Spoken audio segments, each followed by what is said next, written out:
ఒక అమ్మాయిగా, ఒక అబ్బాయిలుగా, యవ్వనస్తులుగా నీ క్యారెక్టర్ అనేది చాలా ప్రాముఖ్యంగా ఉండాలి. క్యారెక్టర్ పోయితే ఇంక ఎవ్వడు కూడా వేస్ట్ అండి. వేస్ట్. సంఘానికి వచ్చినప్పుడు మాత్రమే కాదు, సంఘానికి వెలుపల కొలస్సీ పత్రికలు అంటాడు 4:5లో సంఘమునకు వెలుపటి వారి ఎడల కూడా నువ్వు జాగ్రత్తగా నడుచుకోవాలి. సంఘానికి వెలుపటి వారు, ఎందుకంటే మనం బైబిల్ పట్టుకొని తిరుగుతూ ఉంటే వానందరం బైబిల్ చదువుతాం, వాడు మనల్ని చదువుతాడు.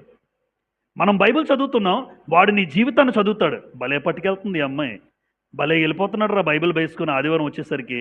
వాడు బ్రతుకు.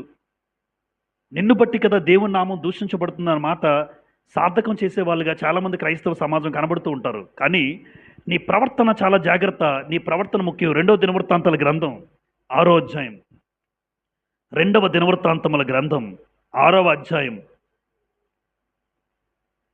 2వ దినవృత్తాంతముల గ్రంథం 6వ అధ్యాయం 16వ వచనాన్ని మీరు చూడగలిగితే,